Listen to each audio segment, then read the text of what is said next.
Seigneur, nous venons de chanter que nous te demandons de briller sur notre face et que c'est à tes pieds que nous avons notre place. Et nous te demandons, Seigneur, qu'à travers ce que nous lisons et nous méditons dans ta parole, de par l'œuvre de ton esprit, que tu nous aides à voir qu'effectivement notre place, c'est à tes pieds et que tu brilles sur nous, ta face encore aujourd'hui. Donc, sois à l'œuvre, nous te prions, notre Dieu, et cela pour la gloire de ton nom.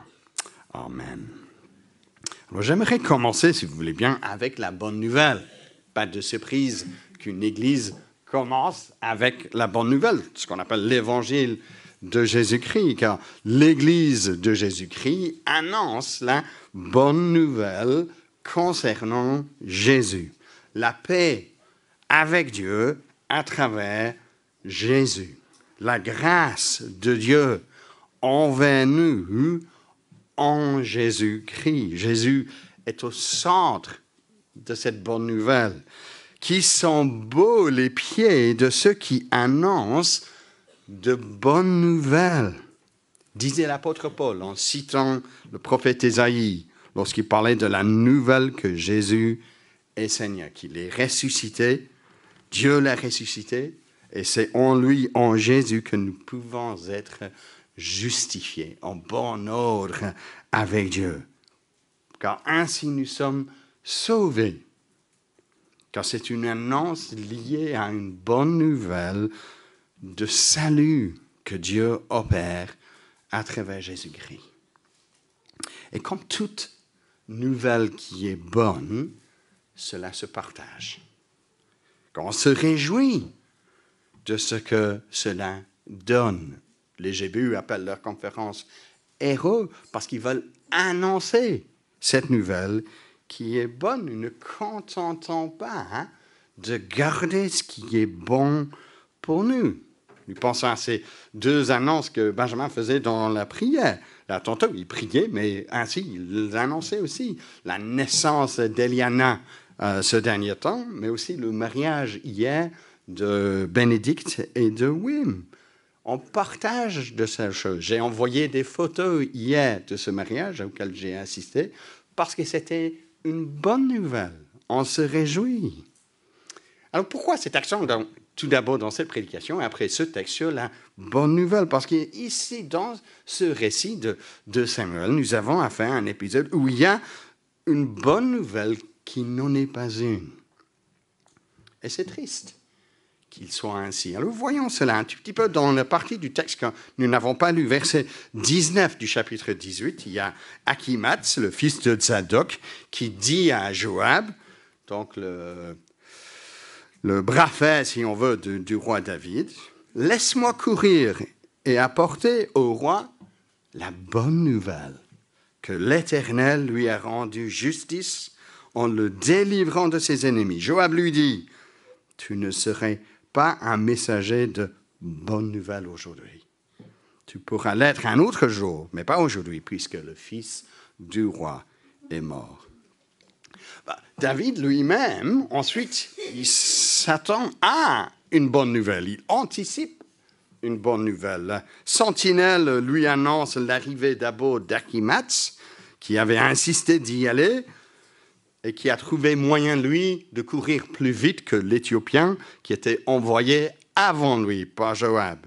Et au verset 25 de ce texte, le roi dit, s'il est seul, celui qui arrive, il apporte quoi? De bonnes nouvelles. Ensuite, verset 26, la sentinelle voit l'autre homme qui court seul, Achimath. Le roi dit, il apporte aussi de bonnes nouvelles. Donc la tension monte. Il s'attend à des bonnes nouvelles, n'est-ce pas? En apprenant que le premier homme est Achimath, le fils de Zadok, David dit, c'est un homme de bien. Il vient apporter quoi? De bonnes nouvelles. Même lorsque l'Éthiopien, lui, est sur le point enfin d'annoncer à David la mort de son fils, il y a de l'ironie dans le texte, car au verset 31, que le roi, mon Seigneur, apprenne la bonne nouvelle. C'est une bonne nouvelle qu'ils ont à annoncer à David. Aujourd'hui, l'Éternel t'a rendu justice en te délivrant de tous ceux qui s'attaquaient à toi. Le roi 32 demanda à l'Éthiopien, le jeune Absalom, va-t-il bien? L'Éthiopien répondit qu'il soit comme ce jeune homme, les ennemis de mon Seigneur le roi, et tous ceux qui se dressent contre toi pour te faire du mal. Voilà, la bonne nouvelle est annoncée. Enfin, oui, Absalom, rebelle contre le roi choisi par Dieu, il est mort. La victoire du vrai roi, légitime, est assurée. Et cela, le texte veut que nous comprenions que ce soit le cas, est une bonne nouvelle, mais qui n'en est pas une. Car le fils de ce même roi est mort. Et David, et peut-être vous l'avez entendu lors de la lecture de Catherine là-dessus, lorsqu'il apprend cela, il pleure, il crie. Il s'agit donc pour lui d'une victoire amère, cette bonne nouvelle. Donc nous avons une triste histoire d'une victoire amère pour un roi endeuillé par la mort de son fils. La victoire, verset 3 du chapitre 19, fut changée en deuil pour tout le peuple.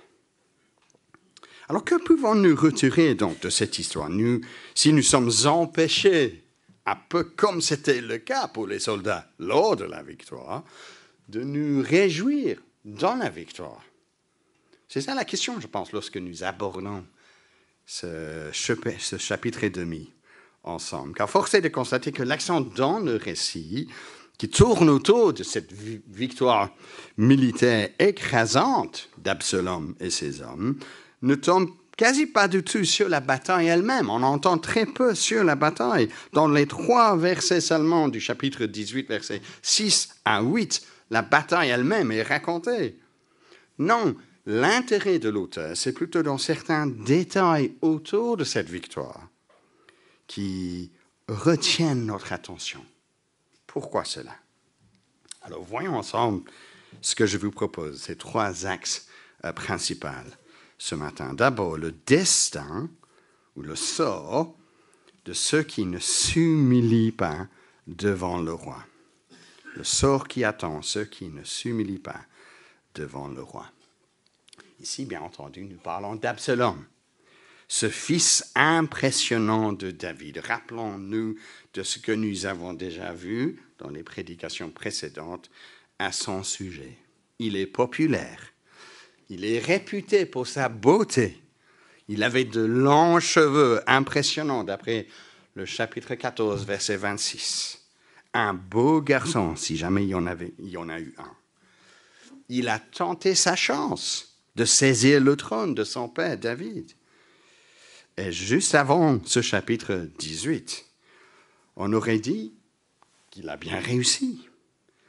Il réussit à faire fuir David, le roi David, de Jérusalem même. Et donc il saisit les instruments de pouvoir au cœur de la vie d'Israël, le temple, les prêtres, l'armée, et ainsi de suite. Chapitre 15 nous dit que le cœur des Israélites s'est attaché à lui. Mais si vous étiez des nôtres la semaine dernière, vous n'avez pas oublié, aujourd'hui j'imagine, de ce que nous avons entendu à son sujet au chapitre 17, verset 14. Or, l'Éternel, Dieu, avait décidé d'anéantir le bon conseil d'Achitophel afin de faire venir le malheur sur Absalom. Tout ne va pas tourner dans la faveur d'Absalom, comme lui, il imagine, sera le cas. Et donc, lorsque le récit de la bataille nous offre soudain un gros plan sur Absalom, nous anticipons à partir du verset 9 sa chute, parce que nous avons chapitre 17 en tête. Verset 9, il montait un mulet, pas loin de là où il y avait des serviteurs de David. Et nous dit le texte que le mulet pénétra sur les branches entrelacées d'un grand térébinthe. Et la tête d'Absalom fut prise dans le térébinthe. à cause peut-être de ses longs cheveux dont il était fier. On ignore en fait les détails là. Ce n'est pas explicité. En tout cas, résultat, il reste suspendu en l'air, tandis que le mulet qu'il monte et continuait son chemin. C'est une scène un peu comique, n'est-ce pas? Il me fait penser d'ailleurs à des super-héros de l'un de mes films préférés, Les Indestructibles, si vous avez vu ça de Pixar, il y a une vingtaine d'années. Ceux qui sont tout fiers, ces super-héros, de leur costume de super-héros, mais avec cape. Mais chaque fois, la cape de ces super-héros se coince, soit dans la voiture, ou soit dans l'avion, ou soit dans un autre truc qu'ils utilisent.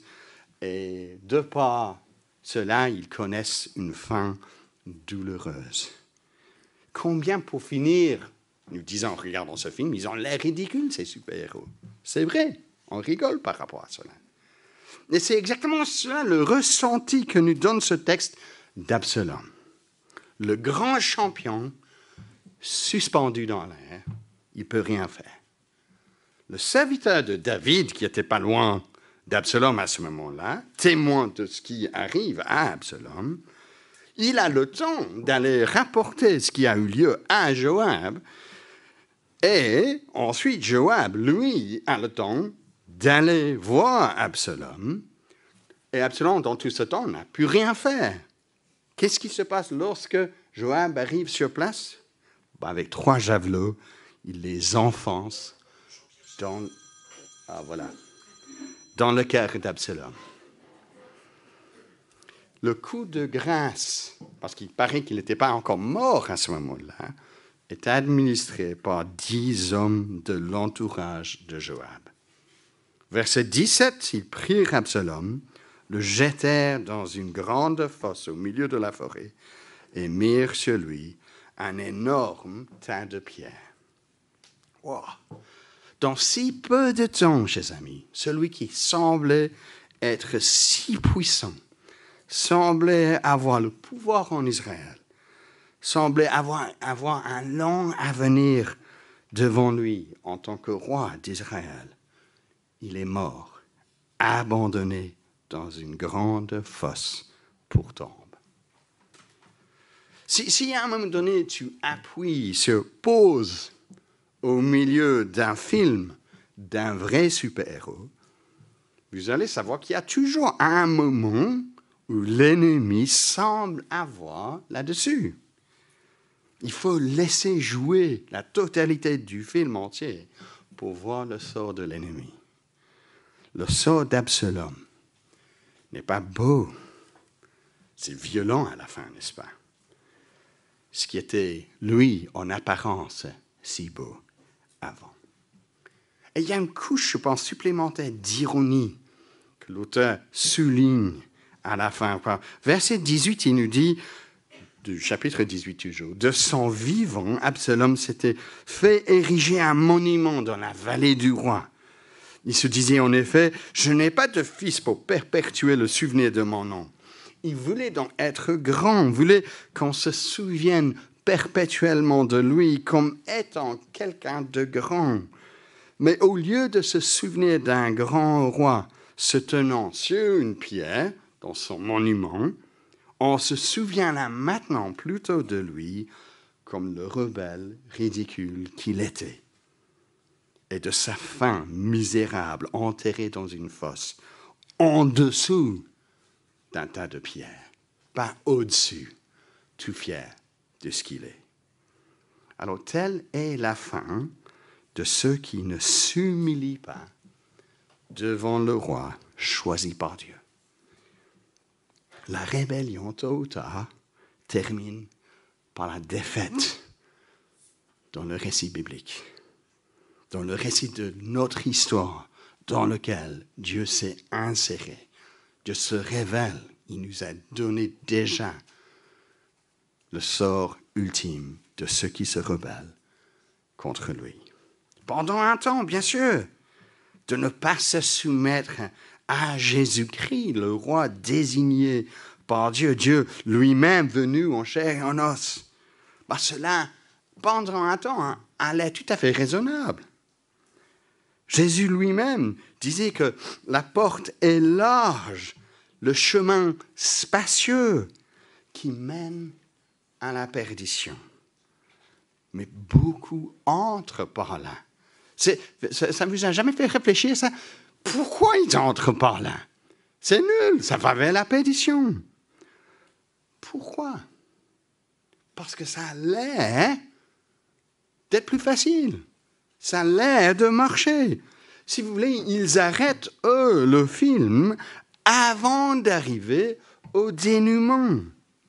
Alors ne faites surtout pas cela, chers amis. Combien c'est facile encore aujourd'hui de choisir une voie qui ne cherche pas à se soumettre à Jésus-Christ comme notre roi. Chacun sa vérité, quelqu'un me disait, rien qu'hier. Bien sûr, dans un sens, chacun sa vérité, s'il n'y a qu'une multitude de prétendants, ça nous le comprenons. Mais il n'y a qu'un seul qui vient véritablement de Dieu. Le Christ, seul, révèle Dieu. Il est le roi choisi par Dieu. Se fier donc à des monuments que je construis qui me conviennent selon mon goût à moi, selon ma tradition, selon ma culture, ce serait de terminer comme Absalom, vaincu et sous le jugement juste de Dieu. Le serpent, dans la Bible, le diable, continue, bien entendu, à faire son travail, encore aujourd'hui, de semer le doute au sujet de la parole de Dieu, au sujet de la bonté de Dieu, au sujet même du jugement de Dieu. Il remet toutes ces choses en question et on est toujours tenté de croire ce qu'il dit. Mais la fin de l'histoire est laquelle? Le serpent sera jeté dans l'étang de feu et de soufre, vaincu définitivement. Et cette victoire a déjà été annoncée par l'œuvre de Jésus-Christ sur la croix. Je cite Colossiens dans le Nouveau Testament, chapitre 2, verset 15, qui nous dit « Dieu a ainsi dépouillé les dominations et les autorités et les a données publiquement en spectacle en triomphant d'elles par la croix. » La victoire finale est assurée. Et donc prenons conscience, chers amis, de cette défaite d'Absalom. Soyons assurés d'ailleurs que si nous vivons encore lors d'une époque où les ennemis de la croix semblent avoir le devant, leur fin, c'est la destruction, la perdition.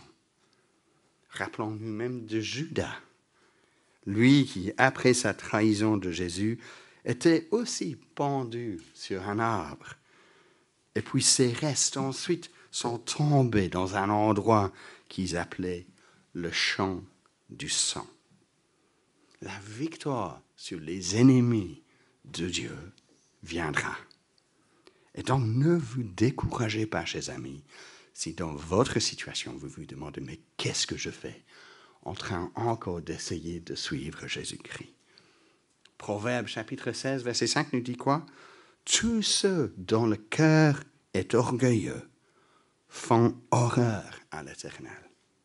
C'est certain, ils ne resteront pas impunis. » Nous voyons cela dans le cas d'Absalom. Et cela nous mène, je pense, à cette deuxième observation que j'aimerais que nous méditons ensemble.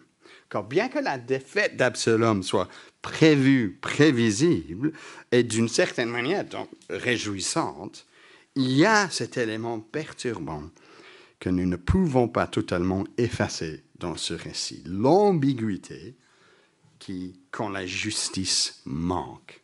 L'ambiguïté quand la justice manque. Et cette ambiguïté est présente au début du coincement d'Absalom. Car le serviteur de David, qui voyait Absalom suspendu dans l'arbre, il rappelle à Joab ce que David le roi avait ordonné au sujet de son fils au début de ce chapitre. Et donc, du coup, il sert pour nous rappeler ce que David avait dit à sujet de son fils. Qu'est-ce qu'il avait dit? Pour l'amour de moi, faites doucement avec le jeune Absalom. D'entendre donc Joab, il s'en fiche de cet ordre, de son roi, dès le début, ça nous met mal à l'aise, n'est-ce pas? D'entendre qu'Absalom est abattu par 10 membres de la garde de Joab, cloche un petit peu, non? C'est mérité peut-être, mais ce n'est pas ce que voulait le roi. Ce n'est pas conforme à l'ordre du roi. Mais ce qui est ambigu, c'est que le roi choisi par Dieu, il se trompe dans l'ordre qu'il donne. Si vous voulez, ici, David, il ressemble à un patient qui dit à un chirurgien, avant de se faire opérer de son cancer, « Soyez doux avec mon cancer, si vous voulez bien. Car après tout, ça fait partie de moi, d'une certaine manière. » Non, il faut traiter le cancer sévèrement, le plus sévèrement possible, pour qu'il disparaisse. C'était nécessaire. Absalom menaçait le royaume. Sa défaite et son humiliation étaient nécessaires pour Israël. Une conférence de paix proposée au moment de la bataille aurait eu l'effet d'encourager le rebelle à croire que la lutte contre David était juste, qu'il méritait en quelque sorte qu'un accord paisible soit conclu avec eux. Alors peut-être parfois cela est nécessaire dans la politique, mais pas lorsqu'il est question du roi choisi par Dieu. Soit nous nous sommes alignés à lui, soit nous sommes contre lui. La justice demande que les ennemis de ce roi soient vaincus. David veut, si on veut, une version de justice light. Et cela ne va pas. Et donc, ça cloche que David veut à tout prix qu'Absalom soit sauvé, bien plus qu'il veut la victoire. C'est bizarre de lire ce chapitre lorsque nous voyons cela. Joab est celui, en fait, qui voit plus clair que le roi là-dessus. C'est ainsi qu'il agit, malgré les ordres du roi. D'où vient l'intervention très forte de Joab au chapitre 19. Car il apprend, Joab, que le jour de la victoire est changé, verset 3 du chapitre 19, en deuil pour tout le peuple. Car le peuple entendait dire, le roi est rempli de chagrin à cause de son fils. Et ce jour-là, verset 4, le peuple rentrait dans la ville comme un voleur, comme l'auraient fait des soldats honteux d'avoir pris la fuite au cours du combat. Joab trouve rapidement le roi, verset 6, il l'interpelle, il dit l'équivalent de « reprends-toi, mec !» à son roi. Mais ça va pas ce que tu fais. Tu couvres, il dit, aujourd'hui de honte tes serviteurs. Alors qu'ils ont aujourd'hui sauvé ta vie, celle de tes fils et tes filles, celle de tes femmes et tes concubines. Tu aimes ceux qui te montrent de la haine et tu montres de la haine envers ceux qui t'aiment. En effet, tu déclares aujourd'hui que tes chefs et tes serviteurs ne représentent rien pour toi. Je vois maintenant que si Absalom était en vie et que nous soyons tous morts aujourd'hui, tu serais content.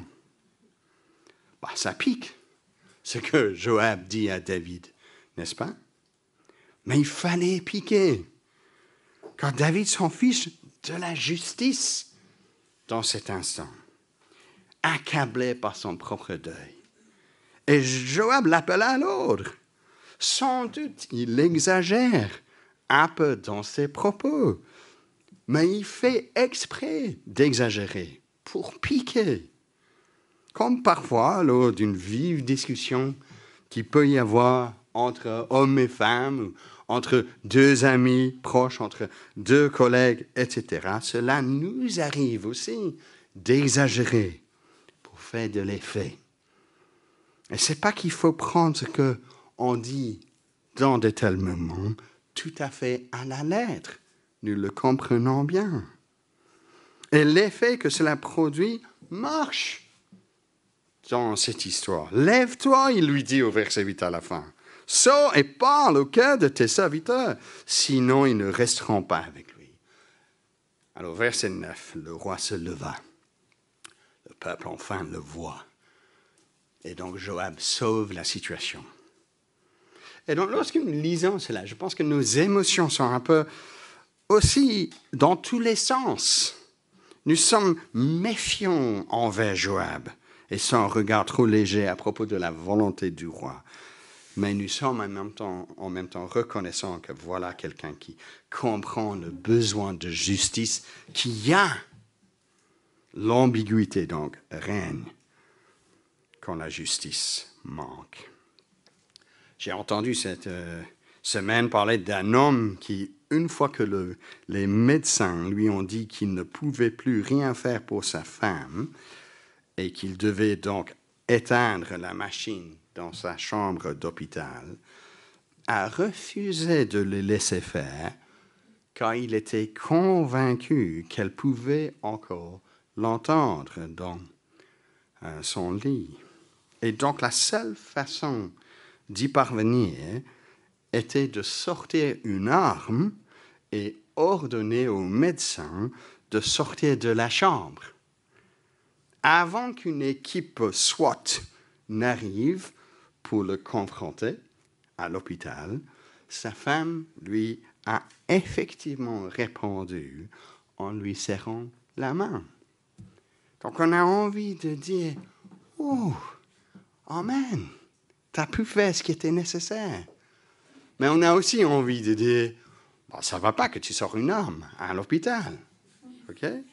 C'est bien et c'est pas bien. » C'est ça l'effet de ce chapitre. Cette même ambiguïté se trouve aussi dans l'Église. Lorsque quelqu'un agit parfois indépendamment des responsables pour reprendre quelqu'un pour une faute grave au sein de l'Église, que ce soit une faute doctrinale, quelqu'un nie l'un des fondements de la foi, que ce soit une faute morale grave, quelqu'un est en train de faire quelque chose que même les païens ne font pas, que ce soit quelqu'un qui sème la division au sein de l'Église. Et quelqu'un voit ça, mais voit que les responsables ne sont pas en train de réagir ou d'agir pour protéger le troupeau. Et donc, ils prennent un peu la responsabilité eux-mêmes en main. Tant qu'il n'y a pas de justice, tant que ceux qui ont la responsabilité ne font pas ce qui est leur responsabilité, et du coup, ça provoque d'autres de faire ce qu'ils ne devraient pas normalement faire, il y a de l'ambiguïté aussi dans l'Église. Alors, prions dans notre Église que de telles situations n'arrivent pas parce que les responsables restent concernés par l'injustice dans une situation ou une autre. Mais nous ne pouvons pas terminer là, car si David ne cherche pas la justice dans ce cas, et c'est le cas, nous devons poser la question du pourquoi. Et ça nous mène à notre troisième axe d'observation, la douleur d'une justice sans compassion. La douleur d'une justice sans compassion. Le texte souligne la peine ou la douleur de David par rapport à Absalom. Et c'est troublant lorsque nous le lisons. Pourquoi autant de soucis pour Absalom d'ailleurs? Parce qu'après tout, au chapitre 14, peut-être vous vous souvenez de cela, Joab a pu réussir à ramener Absalom à Jérusalem suite à son bannissement pour le meurtre d'Abner, son frère, pour le viol de Tamar. Donc Joab arrive à faire revenir Absalom après une absence de plusieurs années. Et David, à ce moment-là, il arrivait quand même avec son fils, qu'il n'a pas vu depuis un long moment. Il arrive de ne pas aller le voir à Jérusalem pendant 2 ans. Donc, ce n'est pas qu'ils sont super proches avant cet épisode de bataille et de rébellion d'Absalom. La transformation de David comme celui qui a perdu un proche intime nous surprend en partie, en tout cas. C'est son souci majeur ici dans ce récit, la protection d'Absalom avant que la bataille soit menée. Et chapitre 19, verset 1, lorsqu'il apprend la mort d'Absalom, il monte dans sa chambre, située au-dessus de la porte, et il pleure. Il disait tout en marchant, « Mon fils Absalom, mon fils Absalom, si seulement j'étais mort à ta place, Absalom, mon fils, mon fils. » Et ce cri, je pense, fait réfléchir, car nous savons qu'effectivement, suite à son propre péché, David, il méritait, lui, la mort au chapitre 12. Mais Dieu, lui, a fait grâce. Mais Dieu lui avait dit à ce moment-là, chapitre 12, verset 10, qu'une conséquence de son péché, le péché de David, parce qu'il avait tué Uri, le mari de Bathsheba, par l'épée, cette conséquence sera que l'épée ne s'écartera jamais de sa maison. Il avait David agi en secret à ce moment-là, mais Dieu allait faire tomber ce jugement de façon publique sur David.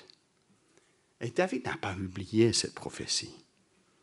Et donc, je pense en grande partie, il pleure, car il voit sa propre culpabilité pour l'enclenchement de ces événements en cours. Si lui, il a été gracié, il est peiné de voir que la justice tombe sur son fils et pas sur lui. Si seulement j'étais mort à ta place, il dit. Si d'un côté, Joab voit clair sur la question de justice qui manquait, il ne perçoit pas la culpabilité qu'il y a dans le cœur de David. Le besoin de tout homme coupable de trouver de la compassion pour pouvoir en sortir. J'imagine que Joab aurait réagi si on lui avait expliqué cela, juste avant qu'il tue Absalom. J'imagine qu'il aurait dit, pas de temps pour des âmes troublées, tu sais. Il nous faut des actes décisifs. On y va, point, on n'en parle plus.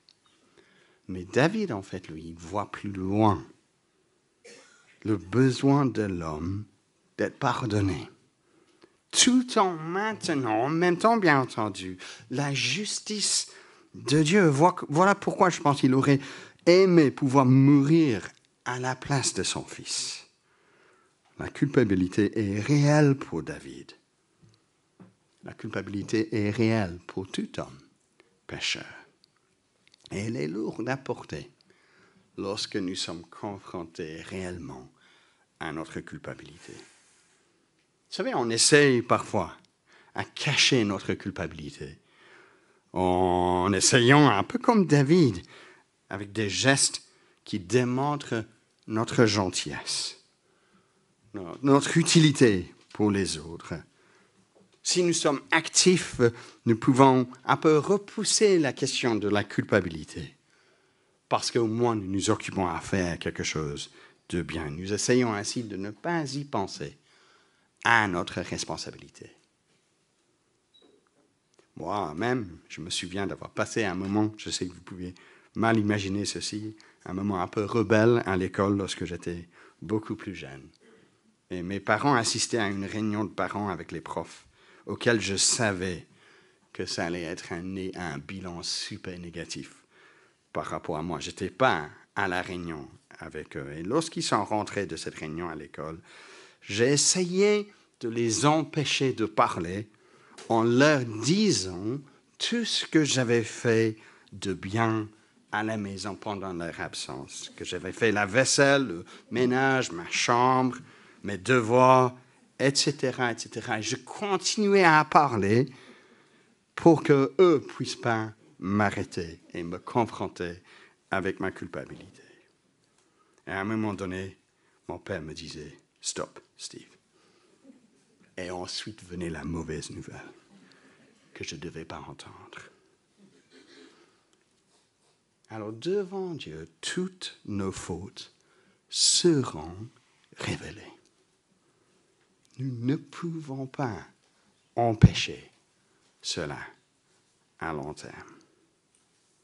Ce n'est pas en mettant notre culpabilité de côté, en essayant d'attirer l'attention vers mes qualités, que j'arrive à effacer mes péchés. Ce n'est même pas que je peux payer, moi, pour la culpabilité de quelqu'un d'autre, comme d'une certaine manière David essayait de faire, ou voulait faire, par rapport à Absalom. Pourquoi ça? Parce que je ne suis pas, et David n'était pas innocent lui-même. Et Absalom n'était pas innocent lui-même. Et donc, substituer la culpabilité de quelqu'un d'autre avec ma culpabilité ne marche pas. Dieu reste juste et sa justice doit tomber. Mais c'est pour cela, n'est-ce pas, chers amis? Et je sais que peut-être vous vous attendez à ceci, mais il faut terminer avec ceci. Que dans l'Église, la bonne nouvelle en est une. C'est une bonne nouvelle pour cette raison-là. Une vraie bonne nouvelle que nous annonçons. La bonne nouvelle d'un roi qui, lui, pleure aussi au moment où il doit faire face au jugement de Dieu lorsqu'il est puni sur une croix romaine. Lorsque le saint courroux de Dieu tombe sur lui.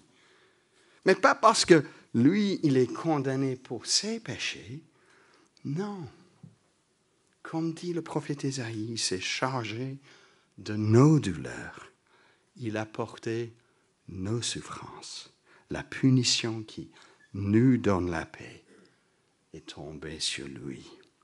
C'est par ses blessures que nous sommes guéris. Il peut, lui, prendre la place des pécheurs parce que lui n'a jamais péché. Il est le roi qui donne sa vie comme une rançon pour beaucoup, afin de satisfaire la justice de Dieu. Et en ce faisant, il pourvoit le seul moyen pour nous libérer de notre culpabilité. David, lorsqu'il crie « mon fils, il fait écho », sans le savoir, on imagine, de par ces propos douloureux du cri du Fils de Dieu, Fils de David par excellence, le Seigneur Jésus-Christ. Lorsque lui, il crie « mon Dieu, pourquoi m'as-tu abandonné ?» C'est uniquement là, à la croix, où Dieu, dans son immense bonté, arrive à être à la fois parfaitement juste. Il punit le péché et à la fois parfaitement compatissant. Romains chapitre 5, l'apôtre Paul dit « Voici comment Dieu prouve son amour envers nous alors que nous étions encore pécheurs. Christ est mort pour nous. » Alors arrêtons de trouver un autre moyen de connaître l'approbation de Dieu, chers amis. Sachez qu'en Christ, il y a un pardon définitif pour nos péchés. Réjouissons-nous de pouvoir voir la réalité dont David ne pouvait pas, lui, connaître, même s'il nous pointe, lui, vers cette réalité dont nous avons tellement besoin. Si le besoin de justice est encore là, c'est le cas, nous voyons encore un besoin de justice dans notre monde. Nous avons chacun d'entre nous, au-delà de la justice, besoin de la compassion et de la miséricorde de Dieu. Et cela n'est pas l'un aux dépenses de l'autre, justice ou amour, mais c'est l'un avec l'autre. Et cela, nous le trouvons uniquement en Jésus-Christ.